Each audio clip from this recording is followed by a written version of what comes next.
Hello student, মই আজি class 10 ৰ বহুপদ পলিনোমিয়েল চেপ্টাৰটো আলোচনা কৰিম। যে নৱম শ্ৰেণীত তোমালোকে এটা চলকৰ বহুপদ আৰু ইহঁতৰ মাত্ৰা সম্পৰ্কে অধ্যয়ন কৰিছিলা। মনত পেলোৱা যে যদি x ত px এটা বহুপদ তেন্তে px হৈছে px ত x ৰ উচ্চতম ঘাত px ৰ বহুপদৰ মাত্ৰা বলা হয়। উদাহৰণস্বৰূপে কি ৰৈছে ইয়াতে 4x + 2 কি কৈছে x চলকত এটা 1 মাত্ৰাৰ বহুপদ। ইয়াতে চোৱা ইয়াতে মই লিখিছো যেতে কি 4x + 2 ইয়াতে কি x ৰ ওপৰত একো নাই মানে কি আছে 1 আছে, তাৰ মানে 1 ঘাতৰ বহুপদ। আৰু ইয়াতে কি কৈছে 2y² - 3y + 4 ইয়াতে y ৰ ওপৰত পাৱাৰ কিমান আছে মানে ঘাত কিমান আছে 2, এটো হলো 2 ঘাতৰ বহুপদ। আৰু এটো চোৱা ইয়াতে 5x³ - 4x² + x - √2 ইয়াতে কি কৈছে ইয়াতে হাইয়েস্ট মাত্ৰা আছে কিমান 3, তাৰ মানে এটো 3 ঘাতৰ বহুপদ। ইয়াতে আৰু বিতংভাৱে দিয়া আছে, ইয়াতে চোৱা এক মাত্ৰাৰ এটা বহুপদক ৰৈখিক বহুপদ বলে, যত কি যোনটাৰ ইয়ৰ মাত্ৰা কিমান এটা থাকে তাক কি বুলি কোৱা হৈছে ৰৈখিক বহুপদ বুলি কোৱা হৈছে। উদাহৰণস্বৰূপে লৈছে যে 2x - 3 এটো হল তাৰ একো নাই মানে কি মাত্ৰা 1 আছে। ইয়াতেও তাৰ পিছত কোৱা হৈছে 2 মাত্ৰাৰ বহুপদ এটাক দ্বিঘাত বহুপদ বলে, যাৰ কি কৈছে দুটা মাত্ৰা আছে, তাৰ মানে x² হাইয়েস্ট মাত্ৰা কিমান থাকিব 2 থাকিব, সেইবিলাকক কি বুলি কোৱা হৈছে দ্বিঘাত বহুপদ বুলি কোৱা হৈছে।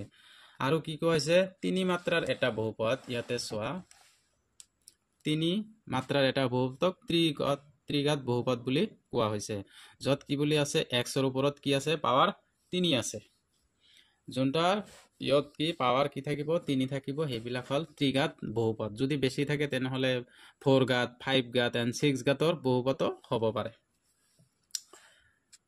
তো এইখিনি হল, এতিয়া আমি কি অনুশীলনী 2.1 টো আলোচনা কৰিম।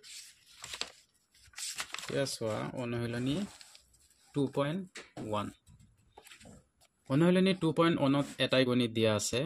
কি দিয়া আছে কিছুমান বহুপদ px ৰ ক্ষেত্ৰত y = px ৰ লেখবৰ তলৰ চিত্ৰ এতত দিয়া প্ৰতিটো ক্ষেত্ৰতে px ৰ শূন্যৰ সংখ্যা ওলাব দিছে, তাৰ মানে px ৰ মানৰ শূন্যৰ সংখ্যা মানে x ৰ ক্ষেত্ৰত y ৰ ক্ষেত্ৰত নহয়। ইয়াতে চিত্ৰ এটা দিয়া আছে, এটো হল x অক্ষ এটো হল y অক্ষ, ঠিক আছে। এতিয়া কি কৈছে এটা ৰেখা টানিছে, এটো কি অক্ষত কাটিছে y অক্ষত কাটিছে, কিন্তু x অক্ষত কাটা নাই। যেতিয়া কি যদি কোনো ৰেখাই যদি x অক্ষত না কাটে, তাৰ মানে এটো x ৰ মান যেহেতু ওলাব দিছে যে px ৰ শূন্যৰ সংখ্যা ওলাব, তাৰ মানে যদি x অক্ষত কাটিলে হয় তেনেহলে x অক্ষৰ মান কিবা একবাৰ কাটিলে 1 হল হয়, দুইবাৰ কাটিলে 2 হল হয়। এতিয়া x অক্ষত যদি কাটা নাই তেনেহলে px ৰ শূন্যৰ সংখ্যা হ'ব 0, ঠিক আছে।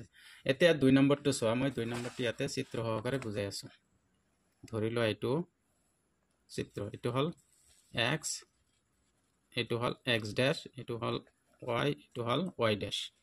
এতিয়া ইয়াতে চিত্ৰত কি দিয়া আছে এনেকে দিয়া আছে যে এনেকে কাটিছে জানিবা। এতিয়া x অক্ষত এই ৰেখাটোৱে x অক্ষত কিমান বাৰ কাটিছে একবাৰ, ইয়াতে কাটিছে, বাকিটোৰ কাৰণে y অক্ষতে কাটিছে। এতিয়া x অক্ষত কিমান বাৰ কাটিছে একবাৰ কাটিছে, তাৰ মানে যেহেতু কি কৈছে x অক্ষত লেখটোৱে এই লেখটোৱে x অক্ষত এবাৰ কাটিছে, তাৰ মানে px ৰ শূন্যৰ সংখ্যা হ'ব কিমান 1, ঠিক আছে। এতিয়া চোৱা 3 নম্বৰটো কি কৈছে, 3 নম্বৰটো কিমান বাৰ কাটিছে, এটো x অক্ষ এটো y অক্ষ, আমাৰ y অক্ষটো নালাগে না, লাগে কোনটা x অক্ষটো, যেহেতু px ওলাব দিছে px ৰ শূন্যৰ সংখ্যা ওলাব দিছে, তাৰ মানে আমাৰ x অক্ষত কিমান বাৰ এই লেখটোৱে কাটিছে সেইটো আমি চাম।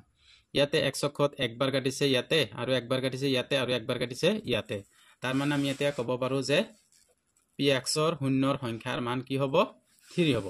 ইয়াতে কিমান বাৰ কাটিছে 3 বাৰ কাটিছে, ইয়াতে একবাৰ আৰু ইয়াতে একবাৰ, তাৰ মানে px ৰ শূন্যৰ সংখ্যা হ'ব 3। এতিয়া চোৱা 4 নম্বৰ চিত্ৰটোত কি আছে, 4 নম্বৰ চিত্ৰটোত এই লেখটোৱে px x অক্ষত কিমান বাৰ কাটিছে 2 বাৰ, একবাৰ আৰু 2 বাৰ, তেতিয়া আমি ক'ব পাৰো যে px ৰ শূন্যৰ সংখ্যা 2। ঠিক 5 নম্বৰটো চোৱা, 5 নম্বৰটোত কিমান বাৰ হৈছে x অক্ষত, y অক্ষটো চাব নালাগে, চাব লাগে কি এক্স অক্ষ তো এক্স অক্ষত কিমান বাৰ কাটিছে ইয়াতে একবাৰ ইয়াতে একবাৰ ইয়াতে একবাৰ ইয়াতে একবাৰ তো হিসাব কৰা একবাৰ দুইবাৰ তিনিবাৰ চাৰিবাৰ তাৰ মানে পি এক্সৰ শূন্যৰ সংখ্যা হ'ব 4 ঠিক 5 নম্বৰটো চোৱা 5 নম্বৰটো কিমান বাৰ কাটিছে একবাৰ দুইবাৰ তিনিবাৰ তাৰ মানে যেহেতু y অক্ষটো চাব নালাগে আমাৰ লাগে কি এক্স অক্ষ মানে যেহেতু পি এক্সৰ শূন্যৰ সংখ্যা ওলাব দিছে ঠিক আছে তো পি এক্সৰ শূন্যৰ সংখ্যা ওলাব দিছে যেহেতু তো আমি কি ওলাম আগত এই ইটো ওলাম 1 2 আৰু 3 তাৰ মানে পি এক্সৰ শূন্যৰ সংখ্যা হ'ব 3 এটো নহলে 2.1 ত এটাই গণিত আছিল তো এইখিনি কমপ্লিট হল আশা কৰো সবে বুজি পাইছা এতিয়া মই নেক্সট ক্লাছত 2.1 টো আলোচনা কৰিম যদি ভিডিওটো ভাল লাগে লাইক কৰিবা কমেন্ট কৰিবা আৰু শেয়াৰ কৰিবা আৰু সাবস্ক্ৰাইব কৰিবা যাতে মই যিমান ভিডিও দিও তোমালোকে সোনকালে পোৱা